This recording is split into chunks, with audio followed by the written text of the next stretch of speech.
this video today, I'm going to show you one trick for your right hand, how it will instantly make you sound like you're playing more full. This is an easy thing to explain, it's an easy thing to execute, but it does take a while to get used to because our hand might have to stretch a little bit more than what we're usually comfortable with. So for today's illustration, I'm going to use What a Friend We Have in Jesus. I'm just going to play it through like I normally would with like 2 notes up here, and we've got a bounce going in our left hand. And then I'm going to switch and show you the one trick in the right hand that's really going to elevate the way that you play. And you'll apply this to every song you ever play the same exact way.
So that's the first way. This is how a lot of people play already.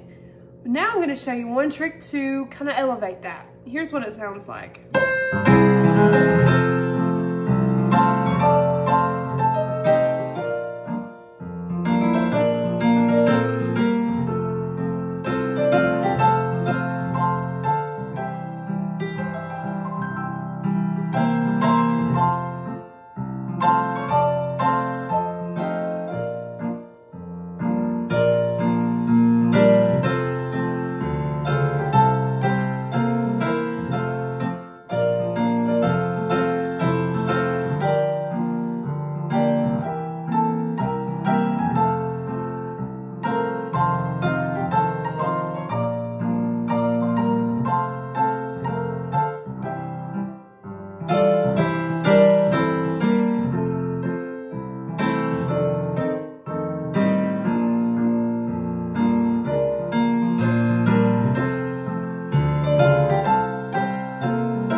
So, could you catch what was different?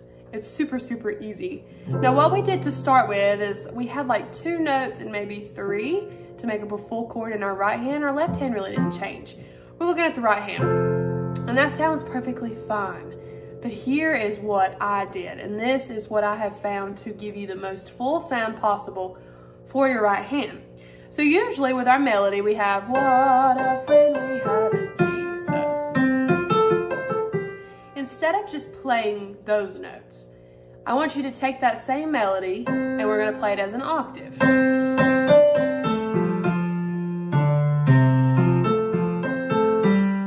Now, if you notice how our thumb kind of comes way down here and our left hand is playing here. So what I like to do is instead of playing in the middle of my piano, I always play my melody up an octave higher. It also helps it ring louder. So I've got...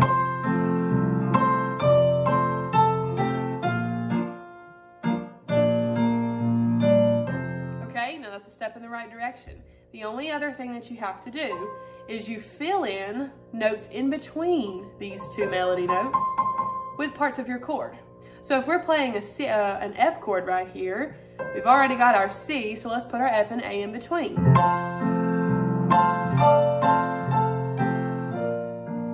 Now we're doing a B flat, so our melody note is a D, so we just add in our extra notes in between. And it doesn't always have to be the exact notes of your chord that you put in between. It just needs to be 2 notes that sound good. Sometimes you can kind of mix them. Here's an example of that.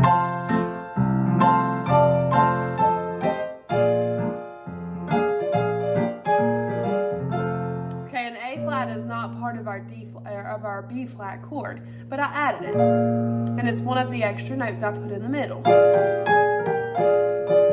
And it makes it sound jazzy. So 4-note melodies, that is the trick.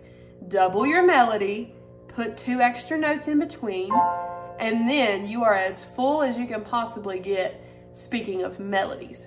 Then after that, when you add in some licks and fillers in between those, that is where you're going to reach your fullest potential. So try this. It's going to be stretchy at first. I recommend just trying the octaves by themselves for a while first, then maybe add 1 note and then add 2.